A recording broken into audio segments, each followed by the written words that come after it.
한국의 아이돌 그룹인 방탄소년단과 넷플릭스 드라마 오징어 게임 지옥 등이 전 세계적으로 큰 인기를 누리고 있으며 이와 동시에 한국의 위상도 많이 높아지고 있다는 것은 한국인들에게는 이제 당연한 모습으로 느껴질 정도로 일상이 되어버렸습니다. 오징어 게임의 경우 넷플릭스가 서비스되는 전 지역에서 1위를 석권하는 기염을 달성했고, 최근 방탄소년단은 LA에서 열린 콘서트에서 4일 연속 매진이라는 역대급 신기록을 세우기도 했죠.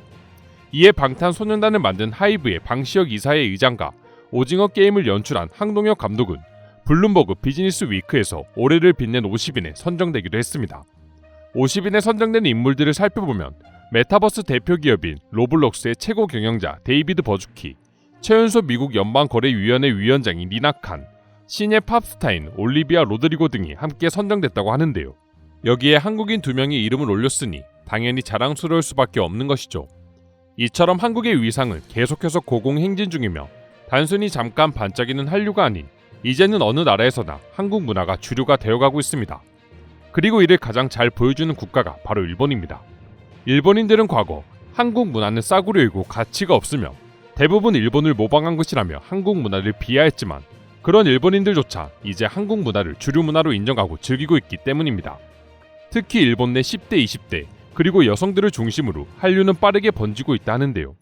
한국 드라마나 영화, 음악을 좋아하는 것은 물론이고 이제는 한국인들의 SNS를 보면서 그들의 패션을 따라하고 한국에서 유행하는 놀이가 일본에서도 함께 유행할 정도로 적극적으로 한국의 문화를 수용하고 있습니다. 이러한 분위기에 힘입어 최근 일본에서 엄청난 화제를 모으고 있는 한국의 문화가 있다고 하는데요. 그건 바로 한국식 증명사진이라고 합니다. 한국에서는 길거리를 돌아다니다 보면 손쉽게 즉석 사진관을 찾아볼 수 있습니다. 일반 사진관과 다르게 사진 작가가 아닌 기계가 찍어주는 시스템인데요. 한국에서는 이미 몇 년 전부터 유행하기 시작했습니다. 그런데 사실 이런 즉석 사진관은 한국보다 일본에서 먼저 시작됐다고 합니다. 8, 90년대생들에게는 추억이라고 할 수 있는 스티커 사진이 바로 현재 즉석 사진관의 원조라고 할 수 있는데요. 스티커 사진기는 한국이 아닌 일본에서 지금으로부터 무려 20여 년 전에 등장했고, 친구 혹은 연인, 가족, 동료 등과 함께 길을 걷다 눈에 보이면 심심풀이로 사진을 찍고 나눠 가질 수 있어 한때 큰 인기를 누렸습니다. 하지만 디지털 카메라, 폴라로이드 등 각종 카메라의 발명과 스마트폰의 등장으로 인해 스티커 사진은 그저 과거의 감성으로 남게 되어버렸죠. 마치 서서히 필름 카메라가 사라진 것처럼 말입니다. 그럼 이처럼 모두에게 잊혀진 스티커 사진 시스템이 한국에서 다시 유행하게 된 이유는 무엇일까요? 길거리 사진관에서 사진을 찍어보신 분들은 아시겠지만 새롭게 등장한 한국식 즉석 기계 사진관에서는 사진 촬영 시 포즈는 물론이고 색감, 각도 등도 내 마음대로 설정할 수 있으며 원하는 대로 얼굴 라인과 몸매 보정까지 본인이 직접, 그것도 아주 쉽고 간편하게 할 수 있다고 합니다. 심지어 찍으면 바로 출력이 가능하기 때문에 한국인들의 빨리빨리 문화에도 굉장히 적합하다고 할 수 있죠. 그리고 한국인들이 해당 사진을 SNS를 통해서 적극적으로 올리기 시작하자 항상 한국의 SNS에 관심을 가지고 있는 일본의 젊은 여성들 사이에서도 한국식 즉석 사진관은 인기를 얻기 시작했습니다. 그러다가 결국 일본에서도 이런 포토 스튜디오가 생겨나기 시작했고, 한국 문화 수용을 적극적으로 하는 일본의 MZ 세대들 사이에서 선풍적인 인기를 얻기 시작한 것이죠.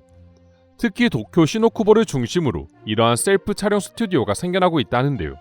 물론 한국과는 차이가 있습니다. 스튜디오라고 불리는 개인실에는 여러 종류의 의자와 촬영 시 사용할 수 있는 소품이 준비되어 있고, 굉장히 고퀄리티 사진 촬영이 가능한 DSLR 수준의 카메라가 구비되어 있습니다. 또한 제한 시간을 15분으로 두고 15분 내에 몇 장을 촬영해도 좋다고 하는데요. 일본의 즉석 사진관 역시 자신이 원하는 대로 몸매를 보정할 수 있고 머리카락도 늘릴 수 있으며 김이나 주름 등을 지울 수 있습니다. 그리고 촬영된 사진은 일본의 주 메신저이자 한국 어플인 라인을 통해서 받을 수 있다 합니다. 이처럼 한국식 즉석 사진관은 SNS를 통해 입소문을 타기 시작하면서 오전 11시부터 오후 8시까지 일본인들은 빽빽하게 줄을 서서 기다린다고 합니다. 한국식 편의점, 한국식 사진관, 한국식 이자카야 등 한국의 문화를 즐기기 위해 줄을 서는 일본인들이 이제는 익숙할 정도로 일본에서 한류의 인기는 상상을 초월하고 있는 것이죠. 이 밖에도 교육, 음식, 패션 등등 이제 일본인들은 한국인들의 생활 절반에 걸쳐 관심을 가지고 있으며, 특히 젊은 세대를 중심으로 한국 문화를 따라하는 열풍은 점점 더 거세지고 있다 합니다. 일본의 MZ 세대들은 일본 정부가 고투 캠페인을 통해 여행 경비를 지원하면서까지 일본인들의 국내 여행을 장려하고 있지만 그 돈이라도 아껴서 전염병이 종식되는 대로 한국 여행을 가겠다는 사람들이 증가하고 있는 것만 보더라도 일본인들 사이에서 현재 한류가 얼마나 큰 영향을 끼치고 있는지 알 수 있는 모습이죠. 과거에는 그렇게 한국 욕만 하던 일본인들의 태도가 이렇게 돌아선 것을 보면 확실히 한국의 위상이 그만큼 높아졌다는 것이 실감되는데요. 그럼 지금부터 일본에서 번지고 있는 한국 문화의 영향력에 대해 일본 네티즌들은 어떻게 생각하고 있는지 자세히 살펴보도록 하겠습니다. 즉석사진 하나만 보더라도 한국은 끊임없이 진보하고 있는 것 같아. 일본은 이제 그런 한국을 따라하는 것밖에는 할 수 있는 게 없고 말이야. 좋으면 좋고 싫으면 싫은 걸로 모든 게 정리되는 세상이 되어버렸다. 이제 젊은 세대들 사이에서는 일본 문화는 싫고 한국 문화를 좋다고 하는 비중이 늘어나고 있는데 그만큼 일본 문화는 낡았다는 걸 뜻하는 거겠지. 멀리서 찾을 필요도 없습니다.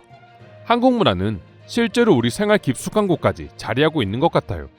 우선 제 넷플릭스 시청 목록만 봐도 모조리 한국 드라마니까 말이죠. 저는 당신 말에 동의할 수 없습니다.